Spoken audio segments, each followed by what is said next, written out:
Alyza, these are some high-profile attacks on some high-profile events. What exactly happened here?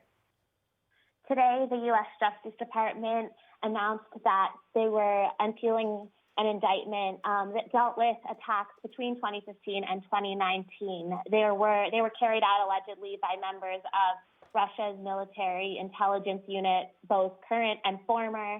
And these attacks ranged from, targeting the French election to the 2018 Winter Olympics to knocking out Ukraine's power grid and the devastating NotPetya attacks, which spread malware around the globe and led to billions of dollars in damages. So this was the U.S. calling out hackers for engaging in destructive and sophisticated attacks as part of a broader national security strategy aimed at enhancing the U.S.'s national security in cyberspace. So my first thought is clearly hack threats from Russia are alive and well. Should we be worried about the election coming up in a couple of weeks?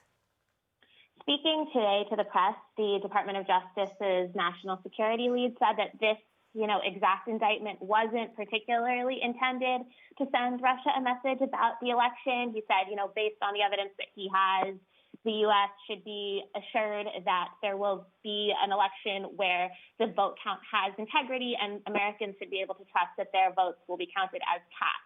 However, if you look a little bit deeper, there are clear connections between this indictment and the election. So, for example, the Russian military intelligence group that's named in this indictment has also carried out hacks on the 2016 election. One of the people, the defendants named in today's action, has previously been indicted by the U.S.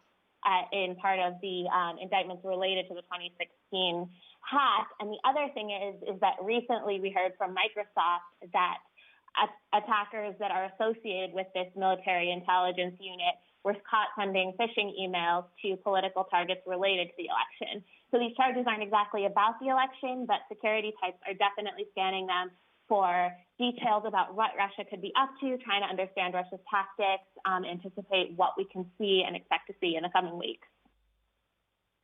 So the bottom line is the threat on this upcoming election is very much alive. Is that what you're saying? In terms of what we see, yes. We've heard the U.S. intelligence community say that Russia is attempting to help President Donald Trump in November and hurt former Vice President Joe Biden. We've seen evidence from the private sector that this military intelligence unit is associated with individuals who have sent phishing emails to political targets. And we've heard from Facebook and Twitter that accounts linked to Russian troll farms that interfered in the last election have been active weighing in on this election. So we are definitely seeing evidence of some Russian activity. But even in the face of that, so far the U.S. intelligence community has said and been clear that the integrity of the vote count remains secure.